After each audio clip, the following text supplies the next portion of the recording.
मैं मानती हूँ वहाँ पर 28 लोगों को मारा गया, लेकिन इस तरीके से जीते जी भी तो ये लोग भी तो मर रहे हैं। आप खुद सोचो, वो माँ कैसे रहेगी अपने बच्चे के।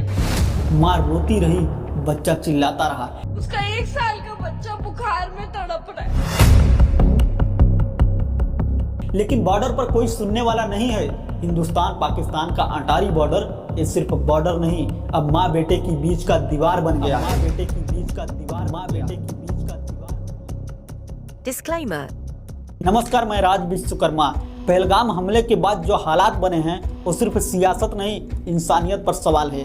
एक पाकिस्तानी महिला जिसने हिंदुस्तानी लड़के से शादी की थी, अब उसे पाकिस्तान वापस भेजा जा रहा है।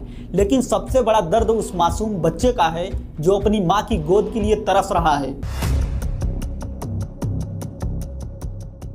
पहलगाम में जान गंवाने वाले 26 हिंदुओं का दुख हर हिंदुस्तानी के दिल में है, लेकिन क्या इस दर्द से कम है उन निर्दोष बच्चों का दर्द जिसको उसके माँ से अलग करके सबसे बड़ा सजा दे दी है। उसका 1 साल का बच्चा बुखार में तड़प रहा है। 6 महीने साल भर का पैदा हुआ बच्चा वो अपनी माँ का चेहरा देख रहा है, वो रास्ता देख रहा है कि मेरी माँ मुझे छोड़कर कहाँ जा रही है और मुझे नहीं ले जा रही है। दोस्तों, उन बच्चों को अपनी माँ के साथ पाकिस्तान नहीं जाने दिया जा रहा है क्योंकि वो छोटा है, उसका कोई सर्टिफिकेट नहीं है, कोई आधार कार्ड नहीं है, और है भी तो वो इंडिया का है। इसीलिए इंडियन है तो उसको अपनी माँ के साथ पाकिस्तान नहीं जाने दिया जा रहा है। इंडिया और पाकिस्तान के अटारी बॉर्डर पर जाकर एक तरफ माँ रो रही है तो दूसरी तरफ उसका बच्चे को रोते रोते बुखार हो जा रहा है, लेकिन उस बच्चे को उसकी माँ के साथ उसको नहीं भेजा जा रहा है।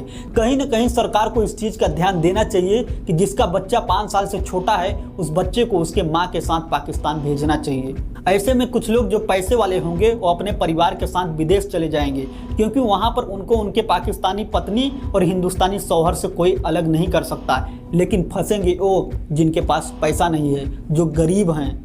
खैर दोस्तों, इस मामले को लेकर आपकी क्या राय है? क्या उन छोटे बच्चों को उनके माँ के साथ पाकिस्तान भेजना चाहिए, या फिर बच्चे को इंडिया छोड़कर सिर्फ उसकी माँ को पाकिस्तान भेजना चाहिए, या फिर जिस पाकिस्तानी लड़की की शादी इंडिया में हो गई है उसको यहीं पर रहने देना चाहिए? अपनी राय कमेंट बॉक्स में कमेंट करके हमें जरूर बताएं। और साथ ही अगर आप इस चैनल को सब्सक्राइब नहीं किए हैं तो प्लीज़ इस चैनल को भी सब्सक्राइब करते जाएँ।